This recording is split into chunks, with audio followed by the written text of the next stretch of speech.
So today I'm going to be replacing these two front wheel bearings. Anyways, I'm going to start working on my car. I want to show you some really bad rust on it too. The first thing you want to do is you're going to want to take your wheels off, obviously, and then you're going to want to take your caliper off. You're going to do this by, there's always two bolts. There's one here, they're hexes like this, and there's one bolt down there. So I'm going to go ahead and get that caliper off. So as you can see, I've just hung the caliper up on a wire on the coil springs. That way it's all out of my way. The next step, take your disc off, set it aside. So, and here's the culprit. I don't know if you can see that, but it's nice and loose. So next thing you want to do is you want to take off your axle nut. Now if you don't have air tools, you might want to do this when the car is on the ground, because the tire will stop it from moving. So this is a 30mm deep socket. So there's a little washer here. So when you get that out, put those aside for now. Now you're going to want to get yourself a T55 torque bit. And you're going to want to rotate this hub so that you can get it on the torque bit bolt. It's right there, so I'm just going to, kind of rusty. There we go. Just going to give it a shot. There's one. And I'm going to do the rest and then I'll get back to you. So you should be able to push on your axle like this. Yeah, see how it's loose in there now? By taking the axle nut off. Sometimes they're a little bit stubborn and you have to, you can just see this little indent here. You could put like a rounded chisel in there and just whack on it a bit. Don't whack on it too much though, because you might bend, you know, some of the threads. Anyways, so now that all the bolts are undone, the 3 retaining bolts for the hub, we can hit it off. Sometimes they're really stubborn and you need to get like an air chisel in that crack, but I'm going to just put the pry bar in there and see how it goes.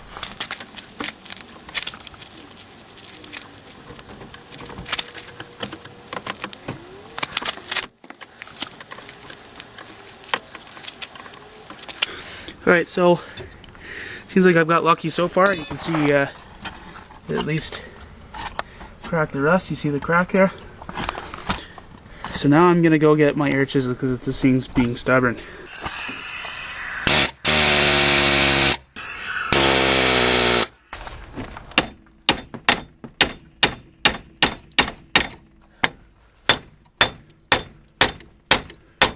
Work with these things. There we go. Just like that. See how they just rust right to this your spindle. Anyways, you can see how the seal's gone around the edge. That's usually how bearings go. The seals break and then it gets water in it and sand, dust, dirt, whatever. And we're gonna clean this up with the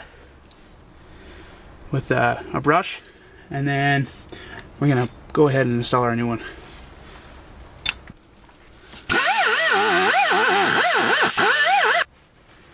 After you're finished grinding all the rust off, just wipe it, wipe the whole thing. You even want to do here when you're grinding it too. And then you want to also clean all your splines because they're all going to be full of that rust stuff you just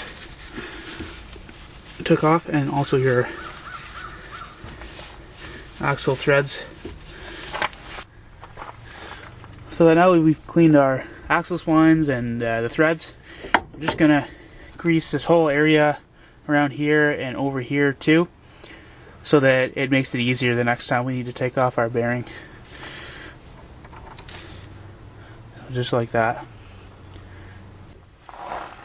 So now that I have the axle spline all nice and greased up and everything around it, I'm going to install my hub and bearing assembly. So it just goes in there like that. So it's good just to put a little bit of grease on the threads, just to make it easier next time. You can use anti-seize too. I use grease, whatever. Alright.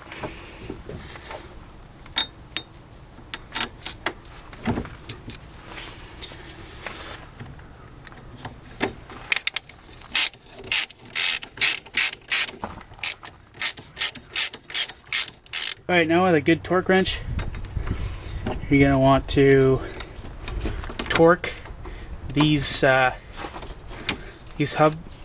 bolts to 70 foot-pounds.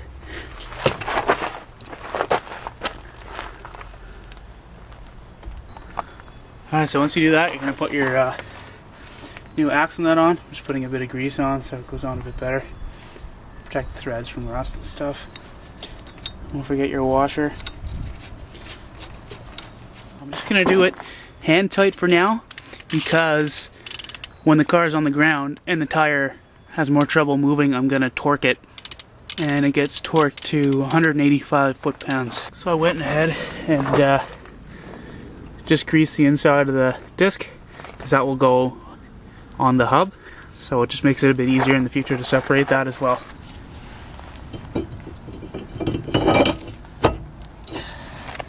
And then you can go ahead and put your caliper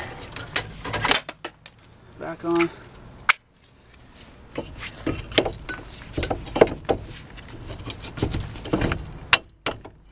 Alright, then you just put the wheel on and you're done. You might just want to go and pump your brakes, because remember what you did before, you compressed that caliper piston a bit, so you got to go pump the brakes a bit to tighten everything up. So I put the wheel back on for you and do the complete vid, but I just have to do the wheel bearing on the other side, and I have to take care of some pretty bad rust, which is going to be in my other video. So go check it out.